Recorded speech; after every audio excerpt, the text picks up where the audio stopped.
Assalamualaikum warahmatullahi wabarakatuh. Alhamdulillahirabbil alamin wa bihi nasta'in ala umurid dunya waddin wassalatu wassalamu ala asyrafil anbiya wal mursalin wa ala alihi wa sahbihi ajma'in, amma ba'du. Yang terhormat Takmir Masjid Setengah Gedong, yang terhormat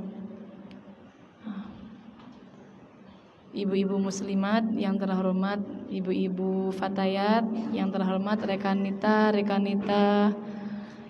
IPPNU, dan juga seluruh jamaah yang hadir pada pagi hari ini di majelis yang insyaallah membawa keberkahan.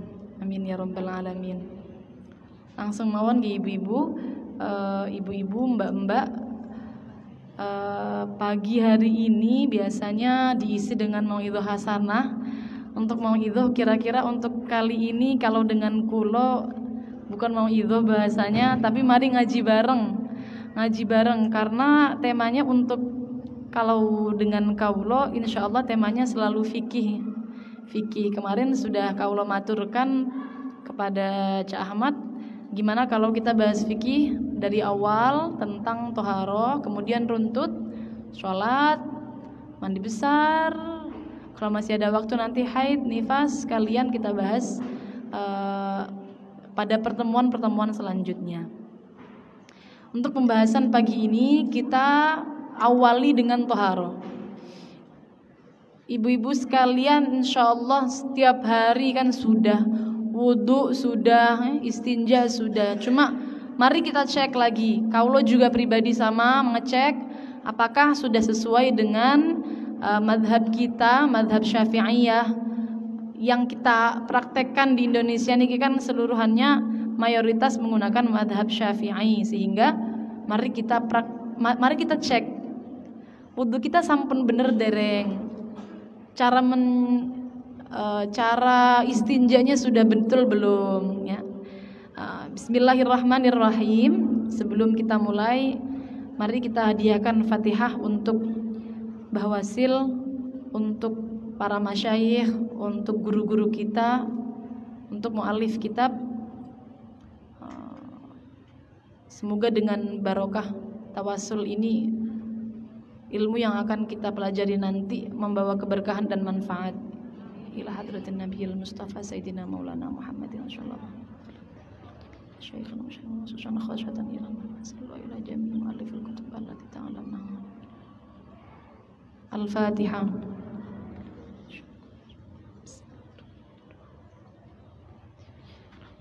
Nasta'inu ihdinas siratal mustaqim siratal ladzina an'amta 'alaihim.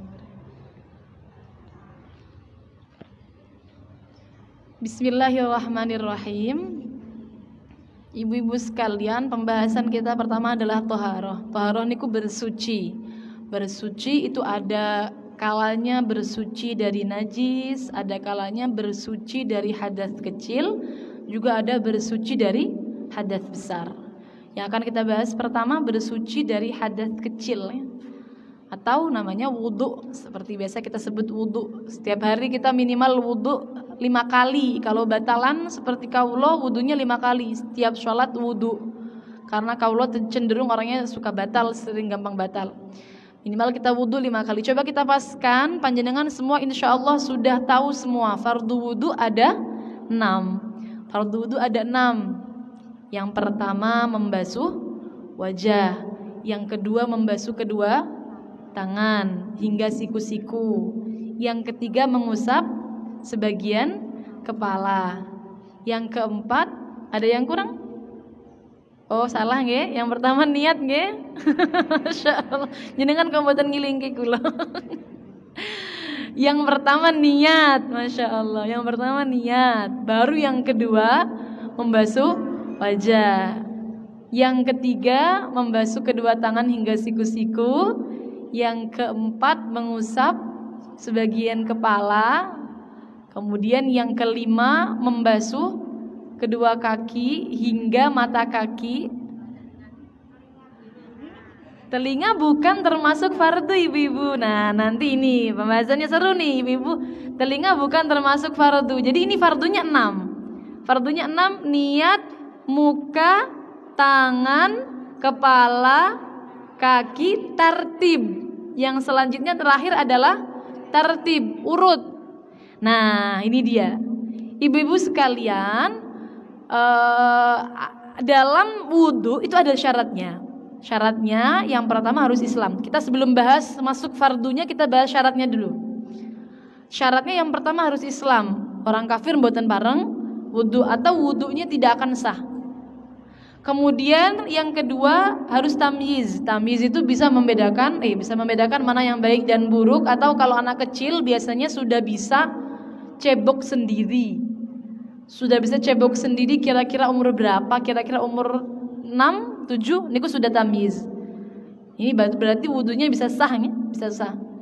Kemudian yang selanjutnya suci dari haid dan nifas. Tidak boleh haid, tidak boleh nifas. Kalau orang haid dan orang nifas berarti wudhunya tidak sah. Orang haid udah kadung kebiasaan wudhu, gimana? Bingin wudhu. Orang haid itu sedang membawa hadas besar. Wudhu tujuannya menghilangkan hadas kecil.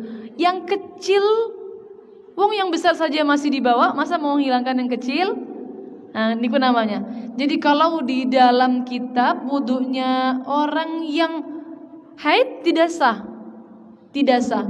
Bahkan kalau semerat tidak boleh wudhu. Kok panggah wudhu? Niatnya nawaitul wudhu'a, niat wudhu, maka justru malah sampai bisa haram. Seperti orang haid kan gak boleh sholat, terus sengaja melakukan sholat, hukumnya adalah haram. Nah sama wudhu juga seperti itu. Kadang punya kebiasaan wudhu, daimul wudhu, terus bagaimana kalau haid? Ya berarti kebiasaannya dialihkan kebiasaan baik yang lain. Mungkin kalau sedang haid biasanya daimul wudhu itu kan suatu kebiasaan yang baik. Maka kalau haid lisannya jangan berhenti membaca zikir. Boleh sholawat, boleh apa saja zikir. Itu sebagai ganti mungkin biasanya daimul wudhu. Ya bagaimana lagi? Mau bagaimana lagi orang haid membawa hadas besar tidak diperkenankan untuk wudhu. Jadi orang haid suci dari haid dan nifas termasuk daripada syarat sahnya wudhu. Kemudian yang selanjutnya tidak boleh ada sesuatu yang menempel pada anggota wudhu yang dapat merubah air. Contohnya bagaimana contohnya? Sesuatu yang menempel pada anggota wudhu yang dapat merubah air. Contoh, kita kan cewek-cewek, perempuan-perempuan biasanya pakai hand body, pakai masker, pakai lulur. Semisal jenengan lagi luluran tangan, lagi luluran sebadan, kemudian ingin wudhu setelahnya. Nah, nanti airnya ini untuk basuhan pertama masih ada lulurnya, kemudian kita bersihkan pakai air. Pasti airnya berubah menjadi air lulur, menjadi putih pasti. Tidak hanya lulur, apa saja yang bisa merubah airnya dengan perubahan yang banyak. Maksudnya bagaimana merubah itu? Yang perubahan yang banyak, ada perubahan itu sedikit, ada perubahan yang banyak ibu-ibu. Perubahannya bagaimana? Sampai airnya tidak lagi dijuluki air. Loh, kok ngonten? Ngeten ibu-ibu. Niki air aqua nggih. Bening. Coba saya taruh air ini di gelas, namanya air gelas. Nggih? Air ini saya taruh di ember, namanya air ember. Namanya airnya nggak punya nama airnya, namanya air mutlak. Air yang tidak punya nama. Kalau semisal air ini kecampuran lulur sampai butek, saya taruh di gelas, namanya air lulur. Atau kecampuran semisal panjenengan lagi semisal teh lah, teh. Semisal kena teh. Walaupun toh di botol tidak akan ada yang menyebutnya air aqua, pasti menyebutnya air teh, karena sudah tercampur. Kalau namanya sudah berubah, berarti perubahannya pasti banyak. Jadi perubahan yang sampai merubah nama air, perubahan yang banyak. Kalau hanya sedikit, contoh nggih. Contoh, panjenengan di rumah kan baknya besar. Terus jenengan sabunan, lalu nyucinya, membersihkannya di dalam bak. Budek nggih, biasanya di dalam baknya. Apakah sampai merubah namanya menjadi air sabun? Boten nggih? Boten, pasti cuma air yang kecampuran sabun. Karena kembali bening lagi. Perubahannya hanya sedikit. Jadi kalau perubahannya tidak banyak tidak masalah. Yang masalah adalah perubahannya yang banyak. Kalau perubahannya banyak maka tidak memenuhi syarat sah wudu. Jadi panjenengan harus paskan. Misal pakai hembody. Hembody itu kan ada yang tebal, ada yang tipis. Kalau pengaplikasiannya itu hanya sedikit, cuma tipis-tipis mawon, pas wudu digosok niku tidak sampai merubah airnya, maka ya berarti tidak masalah. Tapi kalau panjenengan kalau pakai hembody itu sampai banyak, ketika kena air, airnya langsung putih, benar-benar putih. Jadi air hembody benar-benar bau wangi air hembody. Nah nanti ini berarti merubah air. Nah itu berarti tidak memenuhi syarat wudunya. Jadi tidak boleh ada sesuatu yang menempel di anggota wudu yang bisa merubah air, baik baunya, warnanya, atau rasanya. Kadang gak ada warnanya tapi rasanya pahit. Contohnya apa? Contohnya mungkin krim skincare. Ada skincare mungkin yang nggak ada warnanya, tapi kalau dirasakan sebenarnya ada rasanya, itu juga bisa. Atau apa saja, merubah 3 hal ini. Boleh bau, antara bau, rasa atau warna. Tidak boleh ya ada itu seperti itu di tubuhnya kita. Soalnya perempuan ibu-ibu kita setiap hari pakai hembody, kadang-kadang pakai masker, kadang-kadang pakai lulur. Jadi kalau mau wudu dihilangkan terlebih dulu. Atau panjenengan mungkin kalau mau wudu cuci muka dulu, maka sebelum niat itu sabunnya harus bersih dulu. Hilangkan busa-busanya dulu, baru kemudian basuh untuk pembasuhan wudu. Mantan ya. Kemudian yang selanjutnya, tidak ada sesuatu yang mencegah sampainya air pada kulit. Contohnya napa? Contohnya kutek niku ada ya. Kan kutek niku sebutan untuk mewarnai kuku ya. Ada yang bisa diklentek, diklentek, ada yang nggak bisa. Ada yang tersisa hanya warnanya saja, biasanya kita sebut dengan henna. Ada yang enggak, ada yang bisa diklentek. Kan sekarang kutek ini henna, kadang-kadang orang nyebutnya juga kutek, makanya tergantung bisa diklentek napa mboten. Lek bisa diklentek berarti mencegah sampainya air. Walaupun toh sakniki niku macam-macam ibu-ibu. Sakniki niku ada yang namanya kutek tapi klaimnya halal wudu. Menurut pabriknya ini bisa menyerap air. Kalau bahasa Inggrisnya breathable, bisa menyerap. Padahal di dalam konsepnya wudu, kalau tangan ibu-ibu mengusap atau membasuh? Mengusap tangan atau membasuh tangan? Membasuh. Kalau membasuh itu berarti airnya harus mengalir. Gak cukup nginten mau mboten cekap, harus dialirkan, airnya ngalir. Nah, kalau semisal hanya diresapi mawon, kan belum sampai membasuh. Jadi kalau kutek, kiranya ibu-ibu pakai kutek, walaupun toh yang jual bilang kutek yang bisa diklentek loh nggih. Yang bisa diklentek, walaupun toh yang jual ini ngaku ini boleh jenengan pakai wudu, kok bagusnya ndak usah nggih. Pakainya kalau pas haid mawon. Jadi mboten usah dipakai ketika sholat, pas suci, pas akan sholat, pas mau wudhu dihilangkan dulu. Atau apa saja, seperti tip X atau make up. Nah ini dia perempuan, make up apalagi yang klaimnya waterproof. Waterproof niku artinya napa?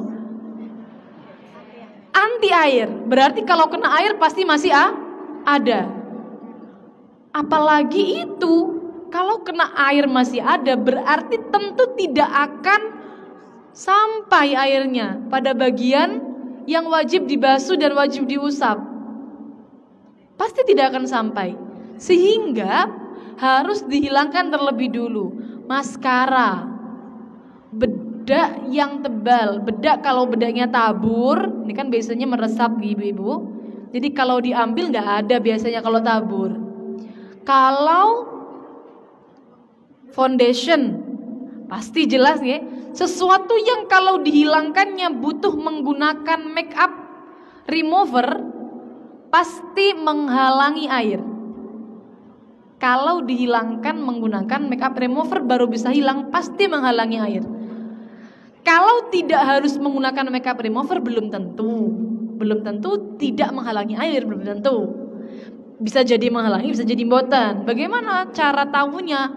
Ya semisal celak niku ibu-ibu nggih. Kalau celak niku, kalau celaknya tebal, kira-kira airnya tidak akan sampai pada kulitnya, maka berarti ya ditipiskan dulu. Semisal cuma tipis, kira-kira tidak sampai menghalangi air. Kalau sampai tebal pasti menghalangi. Jadi harus ditipiskan terlebih dulu, atau kalau lebih baik dihilangkan terlebih dulu. Mungkin yang setiap hari pakai alis harus dihilangkan terlebih dulu, baru kemudian wudhu. Lipstik pun juga begitu. Yang boleh tersisa, semisal cuma tersisa warnanya mawon.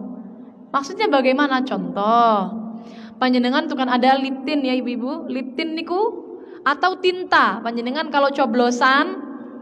Nah, itu yang nempel tidak ada bendanya, hanya tersisa warnanya saja. Mungkin yang ibu-ibu gainane niku ten griyon damel yang berhubungan dengan sumbo. Napa sumbo? Kunir. Kunir napa sumbo damel jajan, sumbone abang. Sumbonya merah, perwarna makanannya merah. Tangannya merah. Nah, ini sisa warnanya saja. Kalau sisa warnanya saja maka tidak masalah. Tidak menghalangi air. Biasanya kalau sisa warnanya saja juga tidak akan merubah air. Tidak akan merubah air. Warnanya tidak akan merubah airnya. Jadi nemplek tan gini kulitnya, nemplek tan kulit. Jadi tolong dibedakan antara yang hanya sisa warnanya saja seperti henna, sisa warnanya saja, kunir, pewarna makanan, tinta, sisa warnanya saja, dan juga yang masih ada bendanya. Kalau masih ada bendanya seperti make up dengan segala macam make upnya, kalau masih ada bendanya harus dihilangkan terlebih dulu. Ini ku untuk syarat sah wudhu yang nomor 5. Kemudian yang selanjutnya 6, tahu akan kefarduan wudhu. Maksudnya nopo? Maksudnya ya tahu kalau wudhu itu fardu hukumnya, harus wudhu sebelum sholat ya.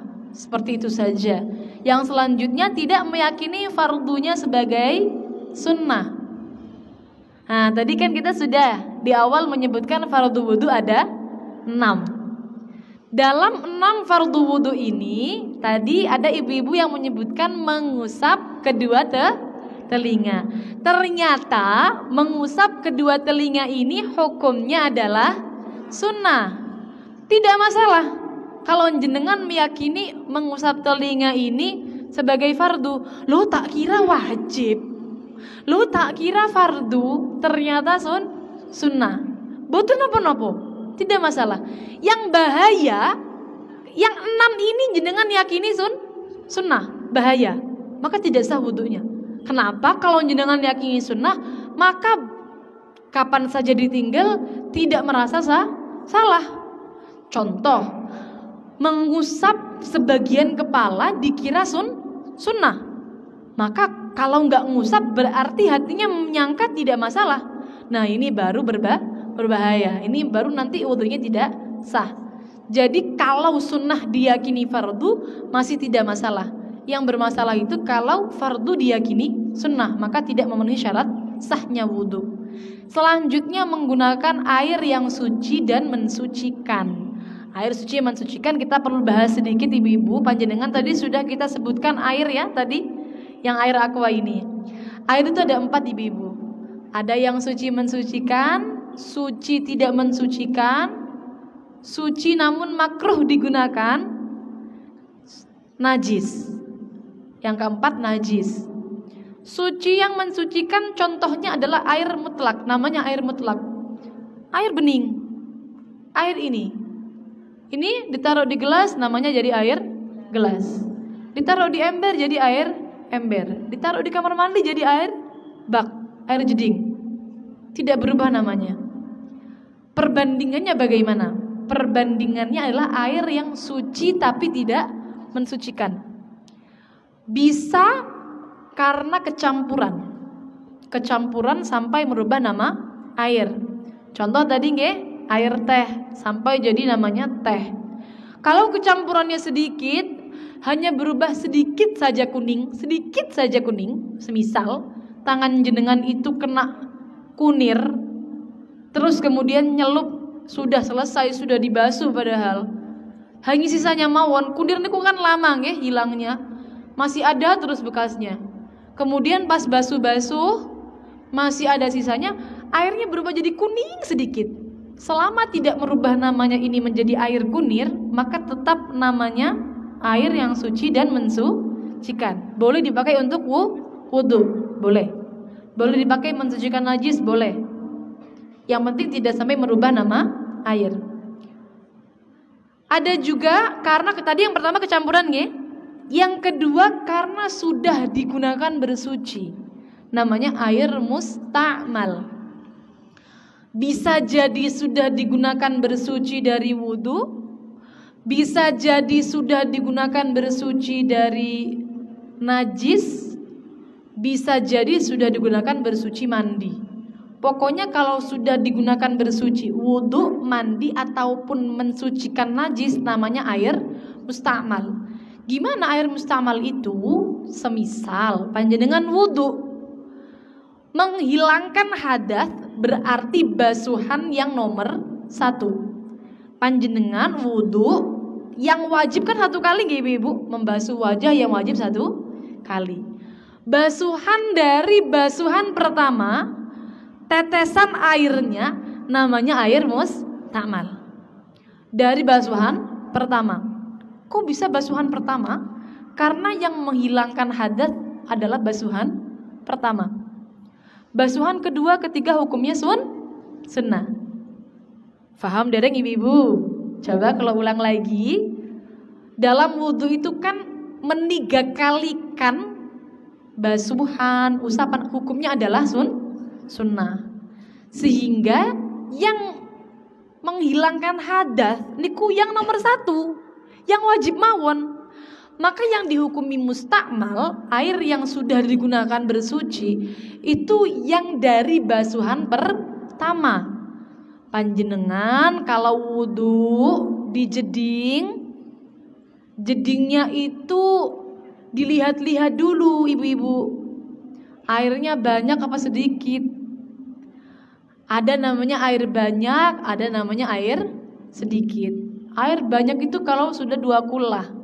2 kullah itu seberapa? 2 kullah itu kalau ukuran kotak, panjang kali lebar kali tinggi 60 cm. Paling gampang niki jenengan mengukur pakai ini. Panjang kali lebar kali tinggi 60 cm. Ya sekecilnya berarti nggih? Tidak harus banyak kan mboten. Panjang kali lebar kali tinggi 60 cm. 2 kali garisan niku lho nggih. Panjang kali lebar. Kalau sudah ada itu namanya air banyak. Kalau belum ada 2 kullah namanya air sedikit. Kalau air sedikit ibu-ibu, pas membasuh muka jangan di dalam air. Kenapa? Karena airnya netes. mustakmal mengenai air yang ada di dalam jeding. Kalau airnya banyak monggo, karena air mustakmal itu hanya ada pada air sedikit. Boten enten air mustakmal banyak, boten enten. Air mustakmal dengan kumpul kita tunggal sampai 2 kullah nggak jadi mustakmal lagi, boleh dijadikan untuk wudhu. Jadinya air yang suci dan mensucikan. Jadi air mustakmal niku hanya ada pada air sedikit, hanya ada pada air sedikit. Kalau jedingnya kecil banget, kados ten gini toilet umum itu kan baknya pakai ember atau hanya baknya cuma sauprit nggih. Semisal wudhu jangan diteteskan di dalam bak. Air yang menetes dari basuhan pertama hukumnya mustakmal. Kalau mustakmal sampai merubah air yang di dalam baknya, maka nanti jadinya yang di dalam bak juga mustakmal. Akhirnya yang di dalam bak juga tidak boleh digunakan untuk berwudu dan juga bersuci. Gimana cara tahunya? Air mustakmal itu kan bening ya? Air mustakmal bening. Yang di bak juga warnanya bening. Gimana kita cara tahunya? Bening ketemu bening, terus cara tahunya air ini bisa merubah gimana? Dikira-kirakan. Air yang netes itu dikira-kirakan sama kuningnya air teh. Kuningnya air teh. Kalau semisal sampai merubah air yang di dalam bak yang kecil tadi, maka berarti sebak itu hukumnya mustakmal semua. Kalau tidak merubah, maka berarti masih boleh digunakan untuk berwudu atau masih suci mensucikan. Enten ibu-ibu. Kalau yang netes cuma beberapa tetes, itu tidak akan merubah. Tapi kalau jenengan wudunya itu ngenten, pure, nggih? Pure ten gini. Sing netes lak kuwatah nggih. Sing netes kuwatah. Coba bayangke mawon pirang gelas teh niku nggih. Semisal setunggal gelas teh dimasukkan ke bak, ya kira-kira merubah mboten? Ya kalau merubah berarti airnya semua jadi mustakmal nggih. Maka harus perhatian ya, harus perhatian. Dengan air yang bisa digunakan untuk wudhu harus suci mensucikan. Gak boleh pakai air yang mustakmal. Hati-hatinya itu kalau baknya kecil. Kalau baknya besar monggo jenengan mau wudhu di dalam, mau wudhu di luar monggo. Karena kalau baknya besar sudah sampai 2 kullah airnya, tadi 60 panjangnya, lebarnya, tingginya 60 cm, maka pasti aman karena air mustakmal hanya ada pada air sedikit ya. Ada namanya air yang makruh digunakan. Air yang makruh digunakan niku di Indonesia itu ndak ada. Namanya kalau dalam bahasa kitabnya musyammas, air yang dipanaskan dengan terik matahari. Betul enten ibu-ibu. Betul enten Indonesia niki jenengan nyalap toyo ten gene di luar menaruh air di luar, itu tidak akan sampai pada taraf musyammas, tidak akan sampai pada taraf dimakruhkan. Kenapa? Ini biasanya ada pada daerah yang memang panas, kados ten luar negeri ten Timur Tengah niku memang panas. Jadi tidak usah kita bahas terlalu panjang air yang makruh digunakan, air musyammas. Maka kita lanjut saja air najis selanjutnya. Air najis. Air najis berarti yang terkena najis. Air kalau banyak 2 kullah atau lebih. Ini kalau kejatuhan telek cicak, kejatuhan najis, maka najisnya kalau sampai merubah sifatnya air, rasanya berubah atau warnanya berubah atau baunya berubah, baru bisa najis. Kalau nggak merubah, semisal tai cicaknya cuma 3 di dalam airnya, maka airnya tetap dihukumi suci dan mensucikan. Boleh kita gunakan untuk wudhu, boleh kita gunakan untuk mandi besar, boleh kita gunakan untuk bersuci, boleh. Tapi kalau sudah sampai berubah warna, contohnya mungkin kotorannya yang masuk najisnya sangat besar. Jangan bayangkan, atau bangkai, wonten bangkai kucing semisal, napa bangkai tikus ya, jangan kucing nggih. Napa kucing kelelep mereka nggih, tikus mawon nggih yang sering bangkai tikus sampai baunya menyengat. Nah, niki baru nanti airnya menjadi najis. Nah, itu nggak boleh digunakan ibu-ibu. Kalau airnya dikit, air yang dikit tidak mencapai 2 kullah, kejatuhan najis, maka langsung auto najis. Langsung najis. Tidak perlu menunggu berubah. Walaupun tidak berubah, langsung najis. Nah, ini dia ibu-ibu, kalau dijeding, kok jedingnya baknya kecil, tidak nyampe 2 kullah, maka hati-hati. Dilihat ada tali cicanya mboten, enten tali cicanya mboten. Atau kalau semisal membasuh, ketika pipis, istinja, jangan sampai nyiprat-nyiprat. Karena kalau nyiprat kena air yang sedikit, maka airnya menjadi najis. Ngerti nggih ibu-ibu? Air najis tidak boleh digunakan untuk berwudu. Yang boleh digunakan berwudu hanya satu, yaitu air yang suci dan mensucikan. Lalu kita bahas langsung pada prakteknya mawon langsung. Fardunya 6 tadi ya, fardunya 6 sudah tadi kita bahas di awal. Sekarang kita bahas prakteknya langsung. Praktek wudu ibu-ibu, kita langsung mau lengkapnya mohon nggih, sunnah plus wajibnya. Barangkali mau melakukan sempurna, wudu yang sempurna, maka caranya seperti ini.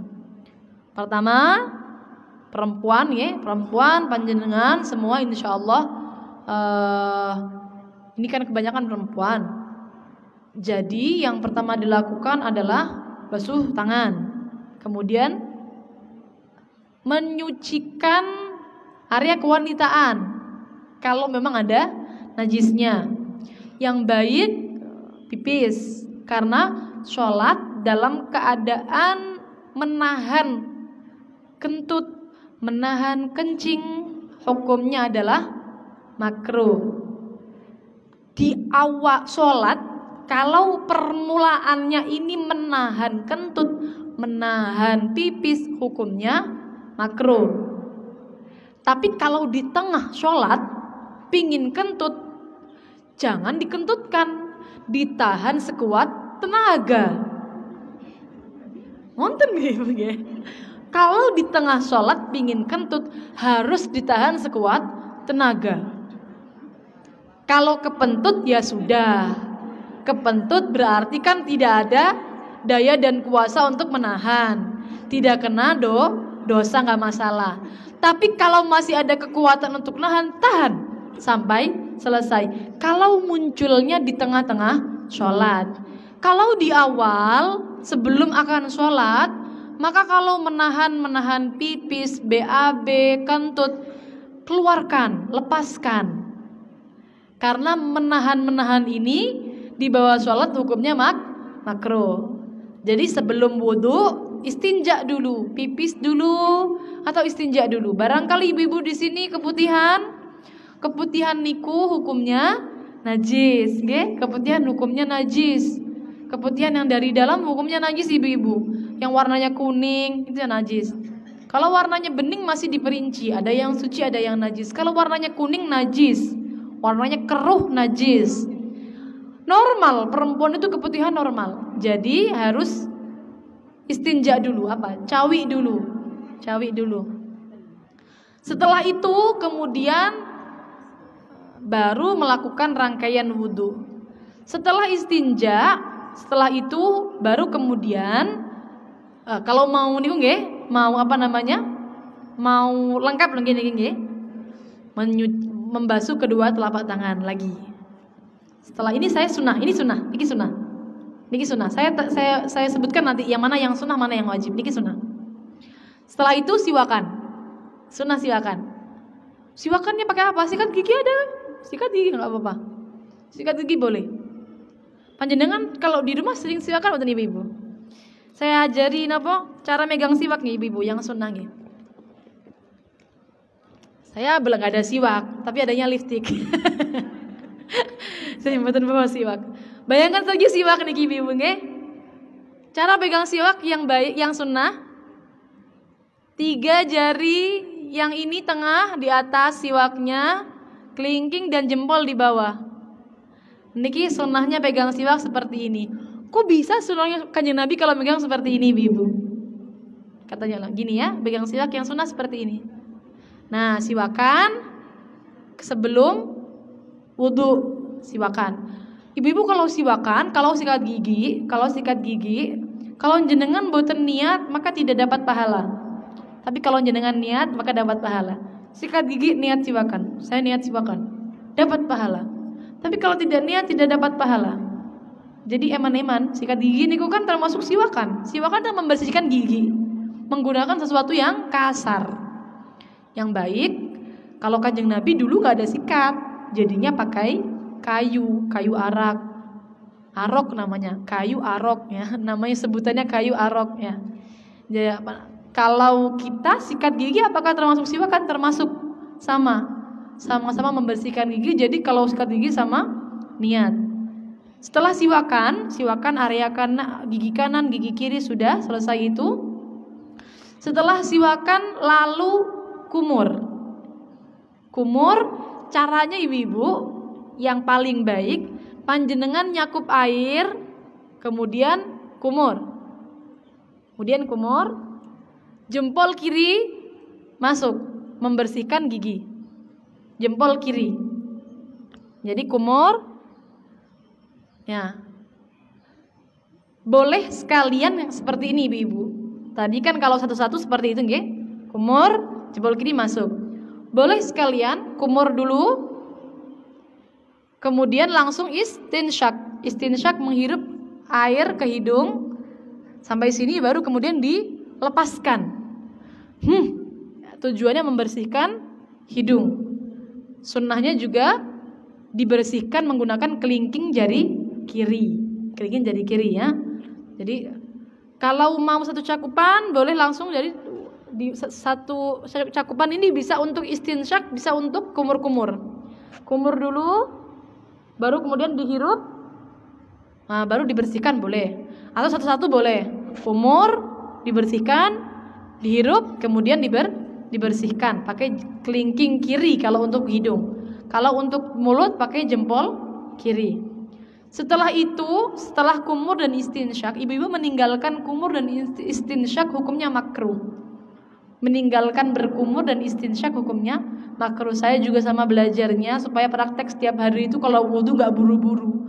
Karena kalau pribadi kalau wudu buru-buru, pinginnya cuma fardunya tok 6 niku tok. Gak mau kumur, gak mau istinsyak.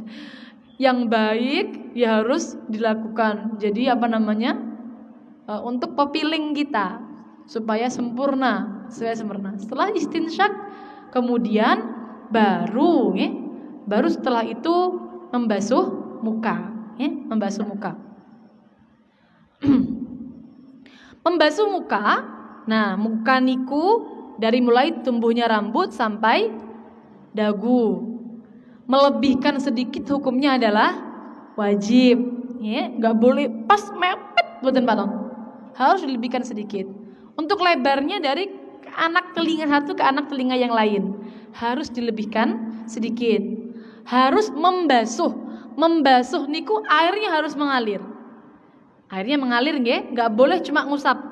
Usap bedanya kalau diusap itu airnya dimasukkan tangannya dimasukkan ke air, terus ngenten.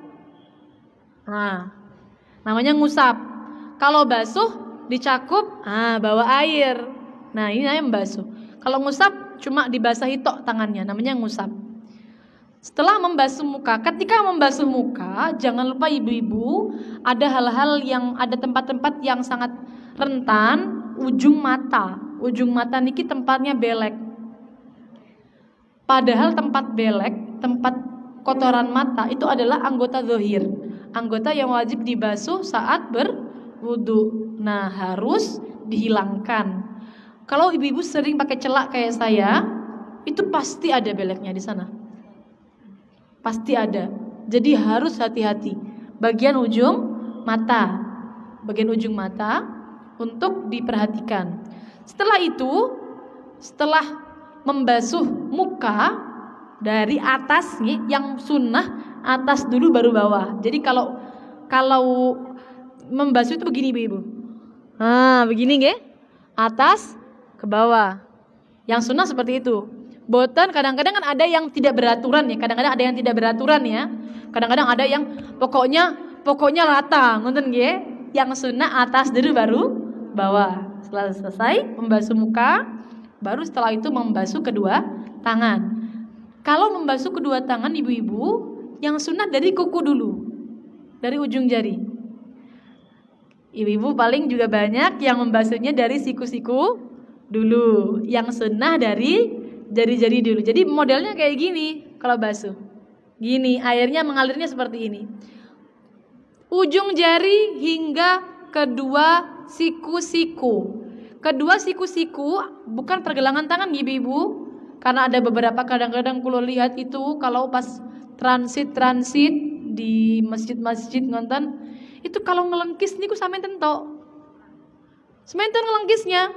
Jadi yang dibasuh cuma segini. Yang wajib niku sampai siku-siku ikut kebasuh. Bahkan wajib melebihkan sedikit. Jangan press. Lebihkan sedikit, ya. Sunnahnya dilebihkan sampai separuh lengan atas. Sunnah. Dilebihkan sampai separuh lengan atas. Caranya membasuhnya dari ujung kemudian dialirkan ke bawah, ngenten nggih? Sunnah digosok-gosok ibu-ibu, dari mulai wajah tadi sunnah digosok. Tangan juga sunnah digosok. Barangkali ibu-ibu tuh kan kalau wudu di bak itu kan bisa nggih? Wudunya nyelup kan bisa. Nah, masukinnya begini, seret. Tetap sunnah untuk digosok ya, tetap sunnah digosok. Memastikan airnya mengalir semua. Jangan lupa ibu-ibu kalau pakai cincin seperti kulo. Cincin juga sunnah untuk digerakkan. Bila mana cincinnya longgar, kira-kira cincinnya ini sudah bisa teraliri air. Tapi kalau cincinnya seret, kira-kira nggak digerakkan ini nanti nggak kemasukan air, wajib untuk digerakkan supaya airnya bisa mengalir ya masuk. Ini perempuan ini kan penuh dengan perhiasan. Jenengan misal pakai cincinnya seret harus digerakkan. Kalau cincinnya nggak seret, sunnah digerakkan ya. Itu tangan. Setelah tangan kanan dulu baru kiri. Tadi membasuh muka yang kurang adalah meniga kalikan basuhan. Tadi kalau belum bilang ya, sunnah 3 kali. Kemudian tangan juga begitu, sunnah 3 kali. Gimana caranya 3 kalinya? Kanan, apa kanan kiri? Boleh sembarang.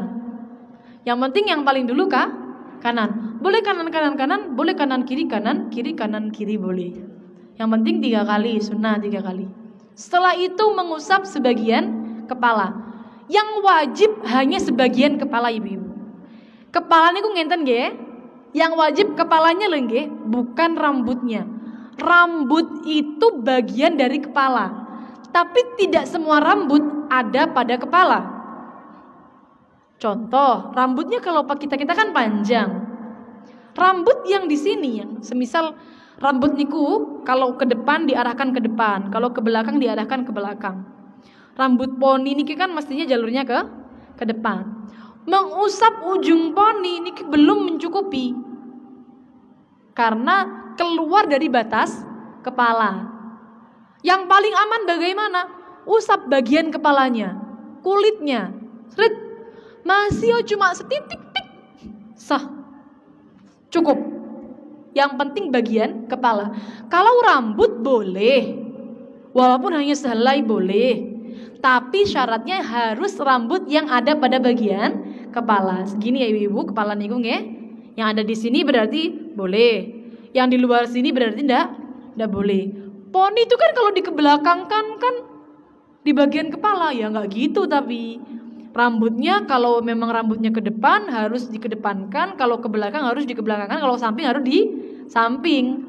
Jadi tidak boleh tarik yang tidak sesuai pada arahnya. Nah, ini nggih, ngoten nggih. Jadi mengusap rambut yang ada di kepala atau kulit kepalanya lebih aman. Sunnahnya ibu-ibu mengusap seluruh kepala. Gimana caranya? Caranya seperti ini. Ngeten. Jempol ditaruh pada pilingan, kemudian ujung jarinya bertemu di bagian batuk, diarahkan ke belakang, sret. Kalau rambutnya pendek, maka sunnah dikembalikan lagi ke depan, sret. Kalau rambutnya panjang, maka kalau kembali malah justru akan merobak-robek rambut. Maka tidak perlu ibu-ibu, sret nonton mawon cekap, nggih, ngenten nggih. Nah, ini yang sunnah. Kalau nanti saya basah semua, rambutnya jadi bau, ya sudah nggak apa-apa. Yang wajib-wajibnya saja boleh. Paling baik ibu-ibu, dawuh guru saya dulu, mengusapnya bagian ubun-ubun, tempat keluarnya ruah, supaya mudah keluarnya ruah. Yang diusap bagian ubun-ubun. Jadi kulitnya, cari kulitnya.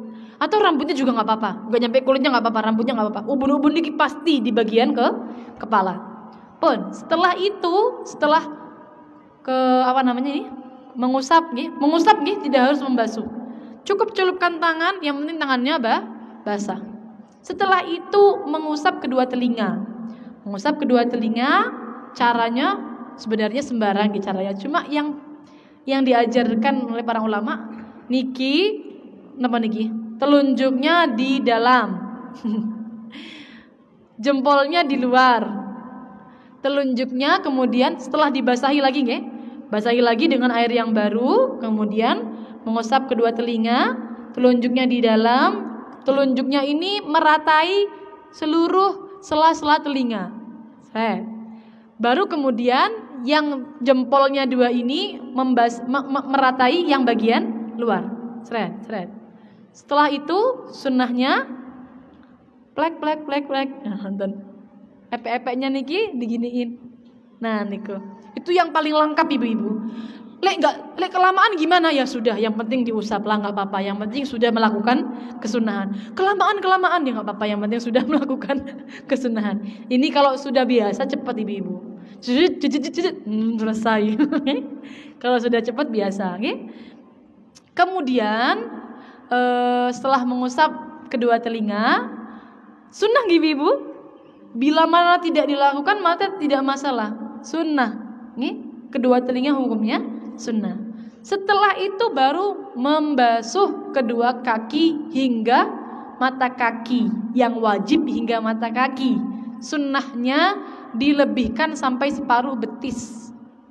Nggak sunnah kalau sampai paha-paha, nggak sunnah. Yang sunnah melebihkan sampai separuh betis, ya. Yang dari semuanya tadi harus tertib berurutan. Harus berurutan.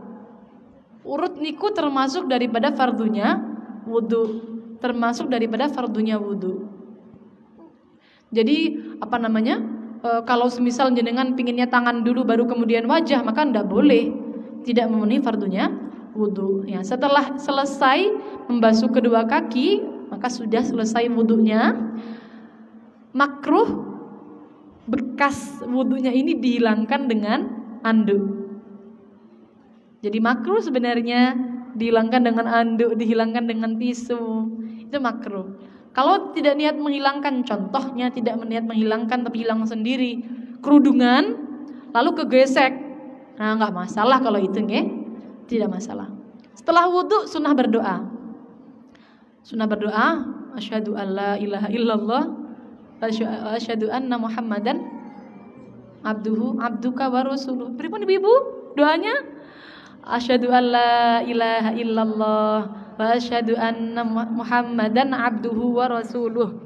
Allahumma ja'alni minat tawwabin waj'alni minal mutatahhirin waj'alni min ibadikas sholihin.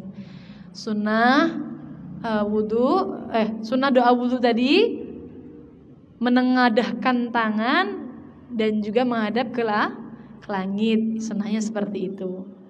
Niku sunnahnya wudu.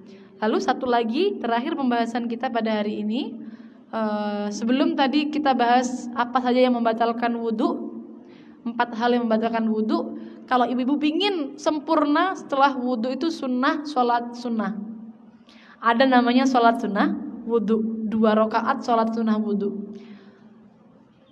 Ceritanya begini ibu-ibu, Kanjeng Nabi ini kan semerap. Pas beliau itu Isra Mi'raj, beliau ini kan dalam hadis beliau cerita ketika Kanjeng Nabi masuk surga, Kanjeng Nabi ini ku dengar sandalnya sahabat Bilal. Ditangleti sahabat Bilal oleh Kanjeng Nabi. Kok bisa kamu mendahuluiku masuk surga? Sandalnya sudah di sana.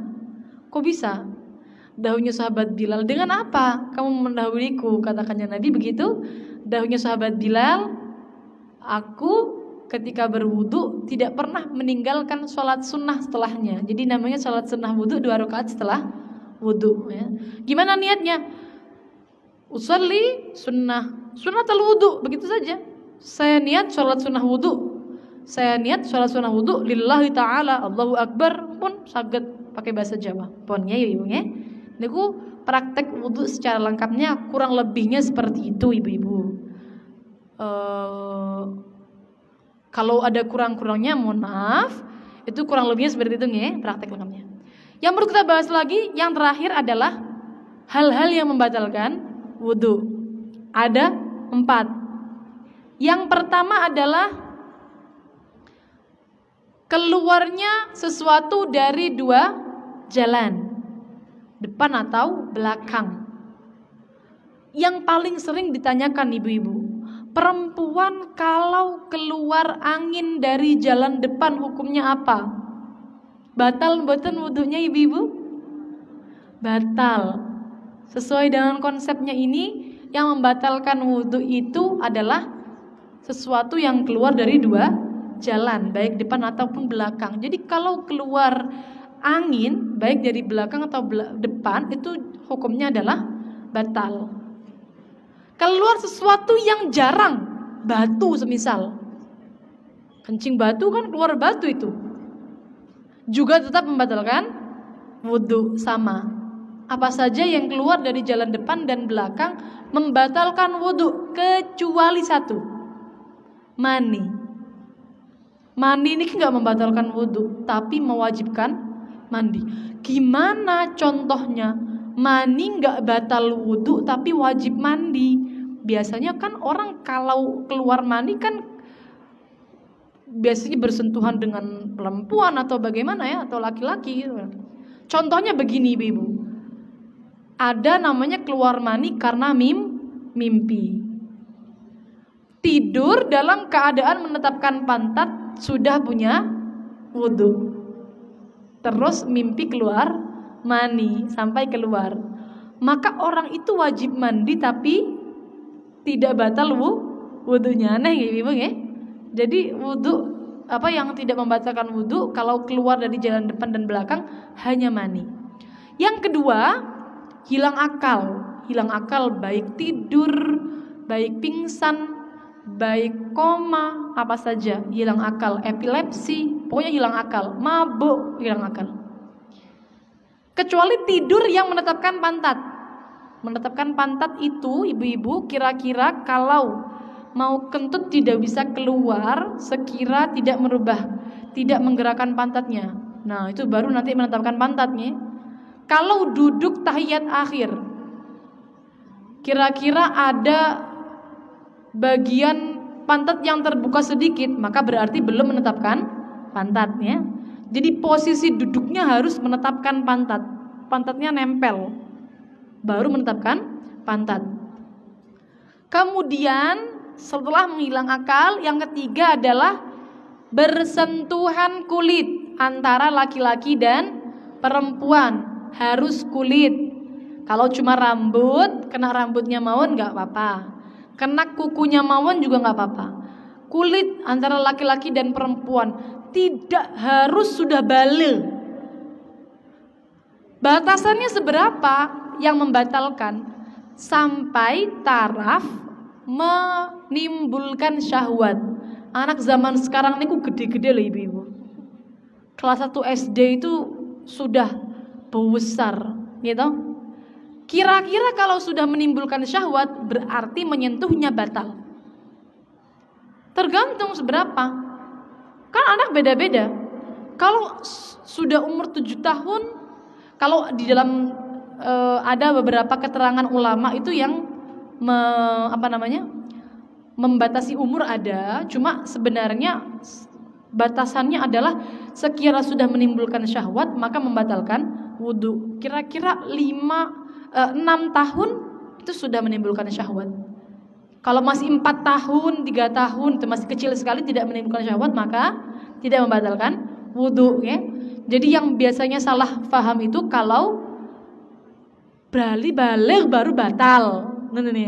Tidak harus balik padahal sudah menimbulkan syahwat, sudah membatalkan wudu. Jadi jangan gampang-gampang ibu-ibu, ada anak kecil dipegang. Anak kecil sudah menimbulkan syahwat berarti batal wudunya. Kecuali yang mahram. Yang mahram siapa? Yang mahram itu. Mahram itu ke atas, ke bawah dan ini. Ibu dan saudaranya, ayah dan saudaranya, anak tentunya saudaranya, okay? Kemudian saudara kita, okay? Berarti kalau ibu dan saudaranya bibi, ya, bibi kandung, paman kandung itu semua mahram, tidak batal wudu. Ponakan juga tidak batal wudu, anaknya saudara juga tidak batal wudu. Yang batal yang tidak sesuai ini, sepupu batal wudu. Sepupu batal wudu loh, okay? Jadi jangan sampai pegang batal wudu sepupu, apalagi ipar juga batal wudu. Pak D ipar juga batal wudu. Panjenengan yang saudara ibunya yang perempuan, suaminya batal wudu, bukan mahramnya. Itu mahramnya, perbedaan mahramnya. Kemudian selanjutnya yang nomor 4 adalah menyentuh kubul ataupun dubur manusia. Nyawi anaknya juga batal wudu. Cebok sendiri juga batal wudu, ya, menyentuh kubul dubur manusia. Ya, 4 hal yang membatalkan wudu. Maka kalau mau sholat harus memperbaharui wudunya, harus wudu lagi. Ini cukup pembahasan wudu kita kali ini. Setelah ini tanya jawab, ibu-ibu silahkan nanti yang ingin ditanyakan seputar wudu, toharoh. Pertemuan depan insyaallah kita akan bahas mandi besar. Insyaallah kita akan bahas mandi besar atau kita bahas sholat selanjutnya. Kurang lebihnya mohon maaf, semoga bermanfaat. Wassalamualaikum warahmatullahi wabarakatuh. Lama.